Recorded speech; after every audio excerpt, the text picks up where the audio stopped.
let me just split off by saying that we look at the devastation in Israel, and the one thing that comes to mind is what is our role in it, and how do we find ourselves in this situation? Without any question, the weakness of Joe Biden attracts the attacks. The negotiations giving $6 billion to the Iranians, frankly, funds the attack. And then the first comment from the White House was to tell Israel to stand down even after the attack. That makes Joe Biden complicit with these attacks.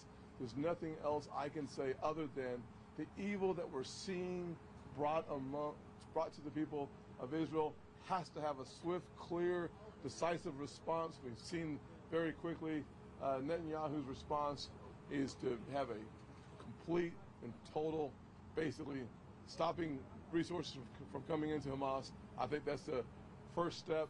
This is going to be a long process without any question.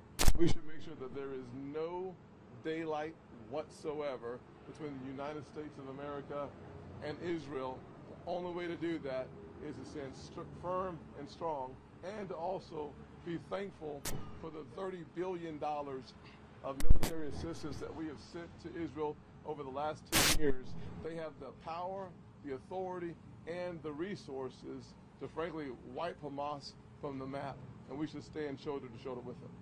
Senator Scott, if Israelis requested U.S. troops, I think the first thing we have to realize is that Israel already has the resources and the manpower that they need.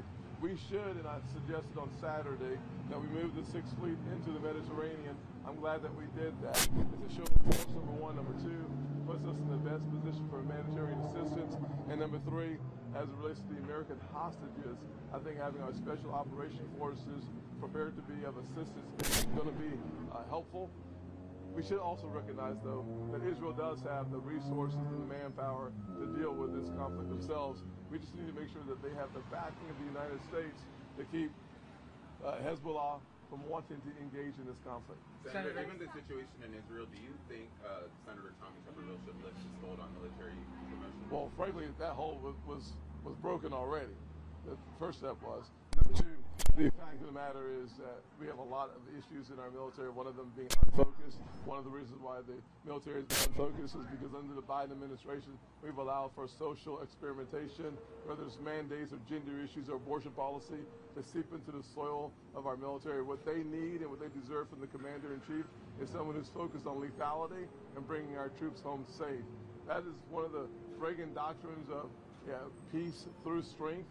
Is the best way to keep our military safe and the world safer.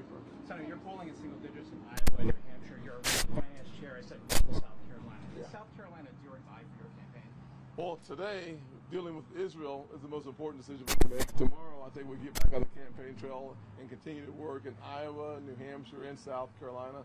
I don't know that there is a do or die anywhere, but every single day you should be on the campaign trail trying to tell people why you should be the next president of the United States. Last question, guys. Last question. Scott, people have been making a comparison between the Israel-Palestine conflict with the Ukraine-Russian conflict.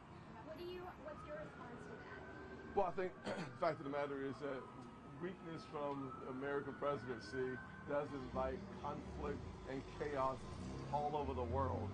When you hear the president of the United States tell Russia that a small incursion might not be that big of a deal, or if you don't cyber attack these areas, that might be okay.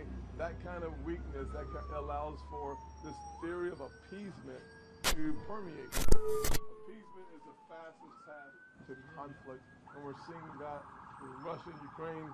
I've said a number of times over the last several months that if we were not prepared for conflict on three continents at the exact same time, and the three that I named, I might want to let this go by. Matt, can you do something about that, please? Thank you very much. Yeah, so the three areas that I named, number one was obviously Eastern Europe. Number two was Indo-Pacific. Number three is the Middle East, because we know, without any question, that there are countries and adversaries that want to wipe Israel off the map. And so the strongest decision we can make is to have a president who understands the Reagan doctrine of peace through strength 2.0 is necessary. Thank you all very much. Is the beard a new look?